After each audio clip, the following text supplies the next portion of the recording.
ഉല്പത്തിപ്പുസ്തകം അദ്ധ്യായം 6. മനുഷ്യന്റെ ദുഷ്ടത. മനുഷ്യർ ഭൂമിയിൽ പെരുകാൻ തുടങ്ങുകയും അവർക്ക് പുത്രിമാർ ജനിക്കുകയും ചെയ്തപ്പോൾ മനുഷ്യരുടെ പുത്രിമാർ സൗന്ദര്യമുള്ളവരെന്ന് ദൈവത്തിന്റെ പുത്രന്മാർ കണ്ടിട്ട് തങ്ങൾക്കിഷ്ടപ്പെട്ട ഏവരെയും ഭാര്യമാരായി സ്വീകരിച്ചു. അപ്പോൾ യഹോവ, മനുഷ്യനിൽ എന്റെ ആത്മാവ് എന്നേക്കും വാദിച്ചുകൊണ്ടിരിക്കുകയില്ല. അവൻ ജഡം തന്നെയല്ലോ, എങ്കിലും അവന്റെ ആയുസ്സ് 120 വർഷമാകും എന്ന് അരുളിച്ചെയ്തു.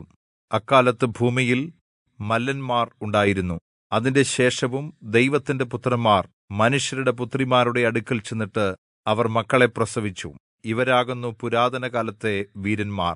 അവർ പ്രശസ്തരായ പുരുഷന്മാർ തന്നെ. ഭൂമിയിൽ മനുഷ്യന്റെ ദുഷ്ടത വർദ്ധിച്ചിരിക്കുന്നു എന്നും അവന്റെ ഹൃദയ നിരൂപണമൊക്കെയും എല്ലായ്പോഴും ദോഷമുള്ളതാകുന്നു എന്നും യഹോവ കണ്ടു. താൻ ഭൂമിയിൽ മനുഷ്യനെ ഉണ്ടാക്കിയതുകൊണ്ട് യഹോവ അനുതപിച്ചു. അത് അവിടുത്തെ ഹൃദയത്തിന് ദുഃഖമായി. ഞാൻ സൃഷ്ടിച്ചിട്ടുള്ള മനുഷ്യനെ ഭൂമിയിൽ നിന്ന് നശിപ്പിച്ചു കളയും. മനുഷ്യനെയും മൃഗത്തെയും ഇഴജാതിയെയും ആകാശത്തിലെ പക്ഷികളെയും തന്നെ. അവയെ ഉണ്ടാക്കിയതുകൊണ്ട് ഞാൻ അനുതപിക്കുന്നു എന്ന് യഹോവ അരുളിച്ചെയ്തു. എന്നാൽ യഹോവയ്ക്ക് നോഹയോട് പ്രസാദം തോന്നി. നോഹയുടെ വംശചരിത്രം ഇതാണ്. നോഹ നീതിമാനും തന്റെ തലമുറയിൽ നിഷ്കളങ്കനുമായിരുന്നു. നോഹ ദൈവത്തോടുകൂടെ നടന്നു. ശേം, ഹാം, യാഫേത്ത് എന്നീ 3 പുത്രന്മാർക്ക് ജന്മം നൽകി. എല്ലാവരും ദൈവദൃഷ്ടിയിൽ തിന്മ നിറഞ്ഞവരായി.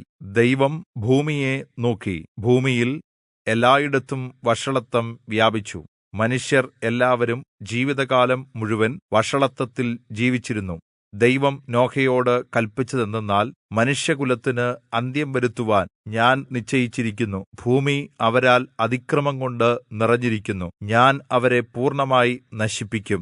നീ ഗോഫർ മരം കൊണ്ട് ഒരു പെട്ടകം ഉണ്ടാക്കുക. പെട്ടകത്തിന് അറകൾ ഉണ്ടാക്കി അകത്തും പുറത്തും കീൽ തേക്കണം. അത് ഉണ്ടാക്കേണ്ടത് എങ്ങനെയെന്നാൽ, പെട്ടകത്തിന്റെ നീളം 300 മുഴം, വീതി 50 മുഴം, ഉയരം 30 മുഴം. പെട്ടകത്തിന് ജനൽ ഉണ്ടാക്കണം. മുകളിൽ നിന്ന് 1 മുഴം താഴെ അത് വെക്കണം. പെട്ടകത്തിന്റെ വാതിൽ പെട്ടകത്തിന്റെ വശത്ത് വെക്കണം. താഴത്തെയും രണ്ടാമത്തെയും മൂന്നാമത്തെയും നിലയായി അതിനെ ഉണ്ടാക്കണം. ആകാശത്തിൻ കീഴിൽ നിന്നു ജീവശ്വാസമുള്ള സർവ്വജഡത്തെയും നശിപ്പിക്കുവാൻ ഞാൻ ഭൂമിയിൽ ഒരു ജലപ്രളയം വരുത്തും. ഭൂമിയിലുള്ളതൊക്കെയും നശിച്ചുപോകും. എന്നാൽ നിന്നോട് എന്റെ ഉടമ്പടി ഞാൻ സ്ഥാപിക്കും. നീയും നിന്റെ പുത്രന്മാരും ഭാര്യയും പുത്രന്മാരുടെ ഭാര്യമാരും പെട്ടകത്തിൽ കടക്കേണം. സകല ജീവികളിൽ നിന്നും സർവ്വജഡത്തിൽ നിന്നും തന്നെ 2 വീതം നിന്നോടുകൂടെ ജീവരക്ഷയ്ക്കായിട്ട് പെട്ടകത്തിൽ കയറ്റണം. അവ ആണും പെണ്ണുമായിരിക്കണം. അതത് തരം പക്ഷികളിൽ നിന്നും അതത് തരം മൃഗങ്ങളിൽ നിന്നും ഭൂമിയിലെ അതത് തരം ഇഴജാതികളിൽ നിന്നൊക്കെയും 2 വീതം ജീവരക്ഷയ്ക്കായിട്ട് നിന്റെ അടുക്കൽ വരണം. നീയോ സകല ഭക്ഷണസാധനങ്ങളിൽ നിന്നും വേണ്ടുന്നത് എടുത്ത് ശേഖരിച്ചുകൊള്ളേണം. അത് നിനക്കും അവയ്ക്കും ആഹാരമായിരിക്കണം. ദൈവം തന്നോട് കല്പിച്ചതൊക്കെയും അനുസരിച്ച് നോഹ ചെയ്തു. അങ്ങനെ തന്നെ അവൻ ചെയ്തു.